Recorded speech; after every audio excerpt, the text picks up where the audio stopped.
कोई व्यक्ति किसी दूसरे का अपमान क्यों करता है? क्या आपने कभी ये विचार किया है? वैसे तो हम भी बिना कारण बहुतों का अपमान करते हैं। हमारा अपना अपमान भी बहुत बार होता है। संसार का सारा व्यवहार एक दूसरे का अपमान करने पर टिका है।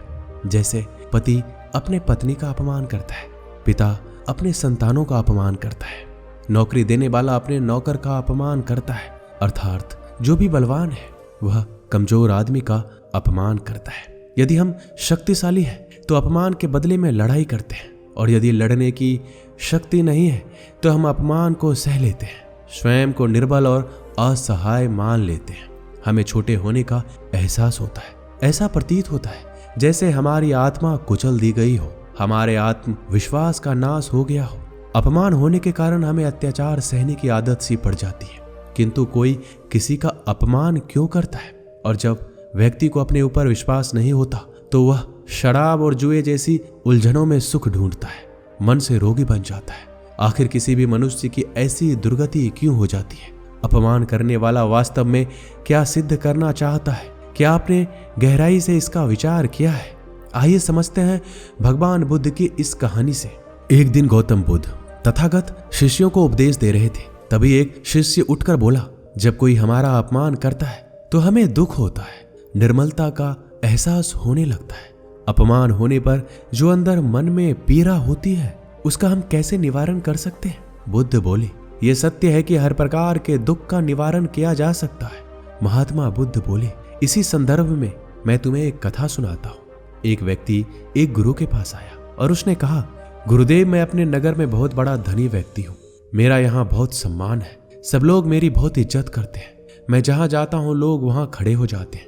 मैं चाहता हूँ कि लोग मेरी हमेशा ऐसा ही सम्मान करता रहे, मेरा कोई भी अपमान ना करे। अगर किसी ने मेरा अपमान कर दिया तो मुझे क्या करना चाहिए? गुरु ने कहा, कल से मैं तुम्हारे नगर में एक प्रवचन दे रहा हूँ, तुम्हें वह प्रवचन सुनने आना होगा।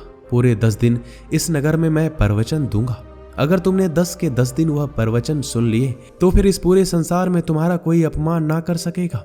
उस धनी व्यक्ति ने कहा, जी गुरुदेव, जैसा आप कहे मैं बिल्कुल वैसा ही करूंगा, और पूरे 10 दिन मैं आपके प्रवचन सुनने आऊंगा और आपका हर प्रवचन बड़े ध्यान से सुनूंगा। गुरुदेव ने अगले दिन से प्रवचन देना शुरू कर दिया। वह व्यक्ति भी वहां प्रवचन सुनने के लिए उपस्थित हुआ और अपने साथ एक बड़ी और ऊंची कुर्सी लेकर आया और उस कुर्सी को गुरु के बगल में लगा दिया। उस कुर्सी पर वह विराजमान हो गया। सभी लोग उस व्यक्ति के सामने खड़े हो गए, क्योंकि उस नगर के सभी लोग सेठ का बहुत सम्मान करते थे। उसने सबको बैठने के लिए कहा और गुरु से कहा, गुरुदेव, अपना प्रवचन शुरू कीजिए, मैं सुनने के लिए तैयार हूं। गुरु ने कहा, पहले तुम यहां से उठो और पीछे जाकर खड़े हो जाओ, जब तक कि मैं ना कहूं मत बैठना। यह सुनकर उस व्यक्ति को बड़ा अजीब लगा। फिर भी वह उठा और गुरु के कहने पर पीछे जाकर खड़ा हो गया। गुरु ने अपना प्रवचन देना शुरू किया। बहुत देर हो गई, पर गुरु ने उसे बैठने के लिए नहीं कहा। उसने गुरु को प्रवचन देते समय रोककर कहा, गुरुदेव, आप कुछ भूल तो नहीं गए हैं? मैं अभी भी खड़ा हूं। गुरु ने कहा, कोई बात नहीं। पूरा प्रयोजन समाप्त हो गया, पर गुरु ने उस व्यक्ति को बैठने के लिए नहीं कहा। सभी लोग गुरु को प्रणाम कर वहां से अपने घर चले गए।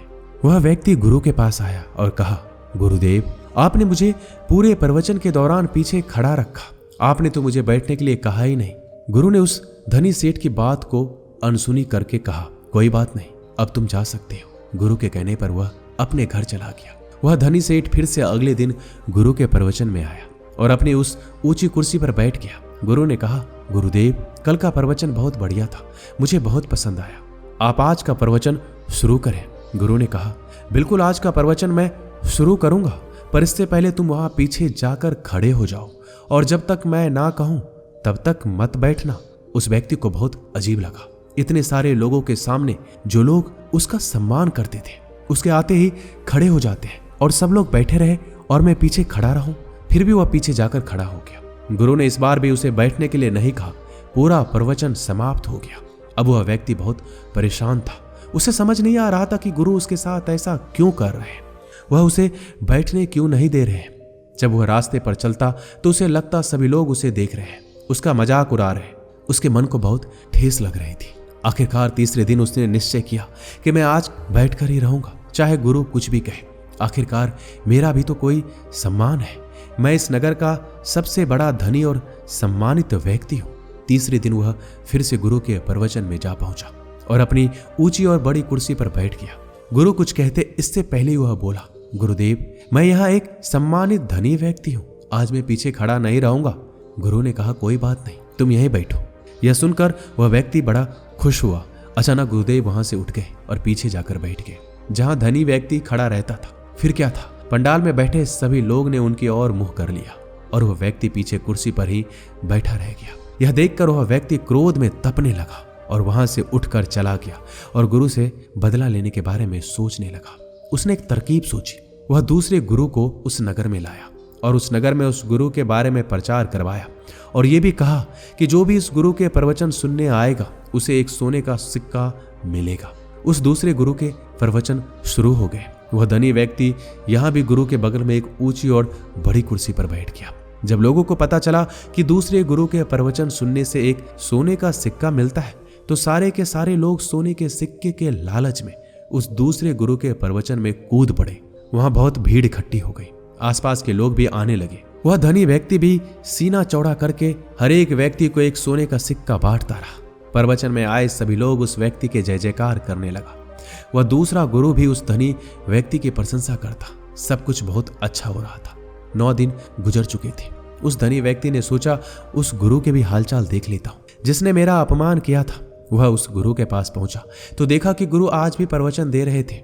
उसके सामने दूर पीछे एक व्यक्ति खड़ा था और वह केवल उस एक व्यक्ति को ही प्रवचन दे रहे थे। गुरु और उस प्रवचन सुनने वाले व्यक्ति के अलावा दूसरा कोई और उस पंडाल में मौजूद नहीं था और वह व्यक्ति अकेले ही बहुत शांति से गुरु का प्रवचन सुन रहा था। वह धनी व्यक्ति गुरु के पास पहुंचा और कहा, क्यों गुरुदेव, मुझे अपने पास कुर्सी पर नहीं बैठने दिया था ना आपने? अब मैं आपसे भी बड़े गुरु के पास बैठता हूँ। सभी लोग उनके प्रवचन सुनने आ रहे हैं। सभी लोग मेरी जय जयकार कर रहे हैं। गुरु मुस्कुराए और गुरु ने कहा, अपनी जय जयकार कराओ, मुझे अपना प्रवचन पूरा करने दो। उस धनी व्यक्ति ने कहा, आप किसे प्रवचन दे रहे हैं? उसे एक व्यक्ति को, और उससे भी वहां दूर खड़ा करके रखा है। मैं उसे भी अपने साथ ले जाऊंगा उस दूसरे गुरु के प्रवचन सुनवाने के लिए। गुरु हंसे और गुरु ने कहा, ले जाओ। उस धनी व्यक्ति ने उस पीछे खड़े हुए व्यक्ति से कहा, चलो मेरे साथ, इनसे भी अच्छा प्रवचन मैं उन दूसरे गुरु से दिलवा रहा हूं और अगर तुम मेरे साथ चलोगे तो मैं तुम्हें एक नहीं 100 सोने के सिक्के दूंगा। उस दूर खड़े व्यक्ति ने मना कर दिया। उस धनी व्यक्ति ने फिर से कहा, चलो 1000 सिक्के देता हूं। उस व्यक्ति ने फिर से मना कर दिया। उस धनी व्यक्ति ने कहा, चलो ये सब छोड़ो, 10,000 सिक्के देता हूं। उस व्यक्ति ने फिर से मना कर दिया। उस धनी व्यक्ति के अहंकार को ठेस पहुंच रही थी। उसने कहा, इतना दूंगा कि तुम्हारे साथ पुश्तें बैठकर खाएंगे, जमीन भी दूंगा और 1 लाख सोने के सिक्के भी दूंगा। कुछ दूर खड़े व्यक्ति ने मना कर दिया और कहा, अगर तुम यहां से चले जाओगे तो जितना चाहोगे उतना धन दूंगा, जितना जमीन कहोगे उतना दूंगा, राज्य मांगोगे तो वो भी दे दूंगा। यह बात सुनकर उस धनी व्यक्ति के समझ में नहीं आया कि सामने खड़ा हुआ व्यक्ति कौन है। उसने गुरु से पूछा, गुरुदेव ये कौन है? गुरु ने कहा, यह इस देश के राजा है। उस धनी व्यक्ति के पास जाकर ध्यान से देखा और राजा को पहचान लिया। वह सीधा राजा के चरणों में गिर गया और कहा, महाराज मुझे माफ करें, मैंने आपको पहचाना नहीं। तब गुरु ने कहा, क्या राजा के चरणों में गिरने से तुम्हारे अहंकार को ठेस नहीं पहुंचती? क्या तुम्हारा सम्मान नहीं घटता? उस धनी व्यक्ति ने कुछ नहीं कहा। तब गुरु ने कहा, सुनो, जब तुम आए थे उसी दिन ये राजा भी मेरे पास आए थे। इनका यहाँ आने का कारण भी वही था जो तुम्हारा था। जो मैंने तुमसे कहा था वही इनसे भी कहा था, पर ये अभी तक वहीं खड़े हैं जहां मैंने इन्हें खड़ा किया था और तुम वहीं खड़े हो जहां तुम खड़ा नहीं होना चाहते थे। तुम्हें तो अपने प्रश्न का उत्तर चाहिए था और तुम किस खेल में लग गए? धनी व्यक्ति हाथ जोड़े चुपचाप गुरु की बातें सुन रहा था। राजा ने धनी व्यक्ति से कहा, मित्र, मैंने इन 9 दिनों में यह सीखा कि हमारा अपमान नहीं होता, हमारे पद का, हमारी प्रतिष्ठा का अपमान होता है। जब हम अपने आप को किसी बाहरी वस्तु से जोड़ लेते हैं तब हमारा अपमान होता है। मैं राजा हूं, तुम्हें चरणों में गिरने पर तुम्हें कोई आपत्ति नहीं है। अगर कोई गरीब व्यक्ति होता तो तुम उसके चरणों में नहीं गिरोगे। अगर गिर गए तो तुम्हारे पद और तुम्हारी प्रतिष्ठा तुम्हें अपमान का एहसास कराएगी। हमेशा अपने स्वाभिमान और अधिकार की रक्षा करो, अपने अहंकार की नहीं। जहां मौका मिले अपने अहंकार को टूट जाने दो। मैं यहाँ 9 दिनों से खड़ा हूं और मेरा अहंकार तहस नहस हो गया। मैं एक साधारण व्यक्ति बन गया हूं। इससे पहले मैं एक राजा था जो एक असाधारण व्यक्ति था। इसी अहंकार के कारण मुझे कुछ छोटी छोटी बातों पे भी अपमान नजर आता था, जो आज नहीं है। यह सुनकर वह धनी व्यक्ति गुरु के चरणों में गिर गया और उस गुरु से माफी मांगी। महात्मा बुद्ध अपने भिक्षुओं से बोले, वास्तव में हम किसी का अपमान नहीं करते, उसकी निर्मलता सिद्ध करने के लिए, यह बताने के लिए कि हम अधिक शक्तिशाली है। अपमान करने वाला हकीकत में अपनी शक्ति से संदेह करता है, उसे अपनी शक्ति पर भरोसा नहीं होता। दूसरों को चुनौती देकर वह अपनी शक्ति पर विश्वास प्राप्त करने की कोशिश करता है। क्या ये सच नहीं है? जब हम किसी का अपमान करते हैं तो वास्तव में इतना ही प्रकट करते हैं कि हमें अपने मन पर भरोसा नहीं है। कभी ना रुकने वाली एक जंग सी दिखाई देती है। हम अपने निकट आने वाले सभी को शत्रु मानते हैं, फिर वो पति या पत्नी ही क्यों ना हो। हमें निरंतर लगता है कि हमें अपनी शक्ति सिद्ध करनी होगी, अन्यथा हमारा शोषण होगा, हम किसी के गुलाम बन जाएंगे। किंतु क्या कभी आपने ये विचार किया है, दूसरों के प्रतिद्वंदी अर्थात दुश्मन मानने के बदले उसको अपना मित्र मान ले, हमारी सहायता करने वाले सहयोगी मान ले, अर्थात दूसरे व्यक्ति को प्रेम करें, एक दूसरे को मित्रता के भाव से देखें, तो उसका अपमान करना आवश्यक नहीं होगा। किंतु प्रेम करने के लिए व्यक्ति को खुद पर आत्मविश्वास होना अति आवश्यक है। जिस व्यक्ति को अपनी शक्ति पर विश्वास नहीं होता वह प्रेम ही नहीं कर सकता, अर्थात जिसका हृदय आत्मविश्वास से भरा होता है, ना वो किसी का अपमान करता है, ना अपमान का स्वीकार करता है। क्या ये सत्य नहीं है? इस कथन पर विचार अवश्य किया जाना चाहिए। दोस्तों, इस वीडियो में बस इतना ही। मिलते हैं अगले वीडियो में। अपना ख्याल रखिएगा। धन्यवाद।